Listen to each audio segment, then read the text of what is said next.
Bonjour à toutes et à tous, j'espère que vous allez super bien. Sans plus attendre, on passe à l'actualité. Dans la nuit du 16 juin 2024, le Front patriotique de libération, FPL, a mis en exécution sa menace en mettant hors d'usage un important tronçon du pipeline, à titre du premier avertissement à la junte de Niamey. Le FPL rappelle aux partenaires chinois son exigence de voir annuler le prêt de 400 millions de dollars, vous imaginez?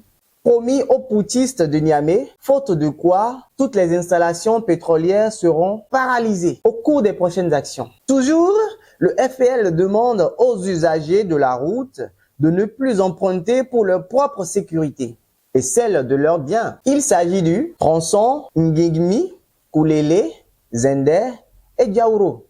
Écoutez l'avis aux citoyens. Moi, je voudrais passer un message de paix.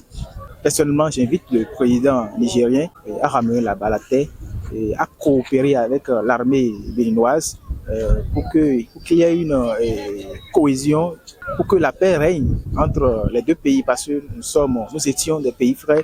Il faut que nous demeurons ainsi pour une bonne et durable collaboration.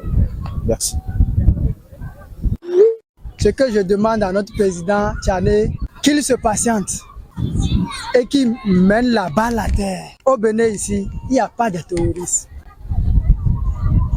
Burkina, les terroristes quittent du Burkina pour venir au Niger et combattre. Le Bénin est innocent et je lui demande de pardonner et de voir le président Talon puis se collaborer et amène la paix et ouvre les frontières.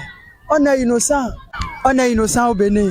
Le conseil que moi j'ai à lui donner est que armée nigérienne, armée béninoise, ce sont des armées qui s'organisent, le Bénin et le Niger, les deux armées, et qui combattent les terroristes qui quittent du Burkina et rentrent au Niger, créent des problèmes, des bêtises. On a des armées ici et notre force armée qui sont aussi contre les terroristes. Mais c'est de lui de négocier et faire l'union, faire la nation entre les armées et combattre les terroristes.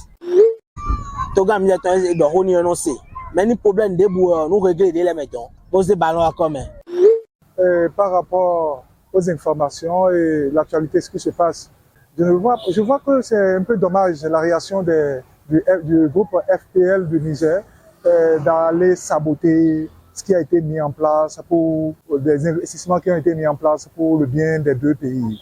Et le fait de saboter, le fait de détruire ce qui a été organisé, qu'est-ce que ça leur rapporte eux, si c'est pas du désordre dans l'ordre. C'est dommage. Et ils font souffrir la population pour rien. Parce que je trouve ça très anormal. Le fait de dire aussi aux populations de rester chez eux, de ne pas emprunter la voie, est-ce que c'est réfléchi ça? C'est pas réfléchi. L'Afrique, le Niger n'a plus besoin de ça. On veut l'évolution. On veut du concret. Le désordre, tuer, massacrer. Est-ce que c'est la solution au problème de la population actuelle? Est-ce que c'est la solution des problèmes africains? C'est ça? Et c'est les Africains qui se font du mal entre eux. Après, c'est pour accuser, c'est pour dire les Blancs. Est-ce qu'il y a des Blancs dans ce problème-là maintenant? Est-ce que la réaction des Français, les Français, qui sont en train de tuer leurs propres frères? C'est pas bien. Ils n'ont qu'à s'asseoir et négocier, discuter, dialoguer et trouver de vraies solutions à ces problèmes. Merci, monsieur le journaliste. Par rapport à la situation qui se prévaut au Niger et qui perturbe notre pays, le Bénin, actuellement, nous, on est des jeunes. On dit souvent la paix n'est pas un mot, mais c'est un comportement. Je demande au président Tiani de ramener la balle à terre et que tout revienne comme avant. Donc, je demande humblement à président Tiani. Tout récemment, on a appris aussi qu'ils ont enlevé l'immunité pour le président Bazoum, alors que le monsieur il est élu démocratiquement. Donc, il ne faut pas que les intérêts des ressources et les militaires ou bien les puissances soient corrompus. On ne sait jamais qu'ils amènent autre chose sur le continent africain. Le continent africain, c'est un beau pays, on a beaucoup de choses. Il ne faut pas que la guerre nous détruise. Donc, après la Tabaski, après la fête de El Kébi, quand ils ont l'habitude de dire que la paix revienne sur le continent africain. Je vous remercie. Bonjour madame et messieurs, notre sujet d'actualité d'aujourd'hui, on parlerait du Niger et du Bénin. Il y a eu quelques moments, quelques temps que la frontière du Bénin et du Niger sont-ils fermées par rapport à leur mise en tente.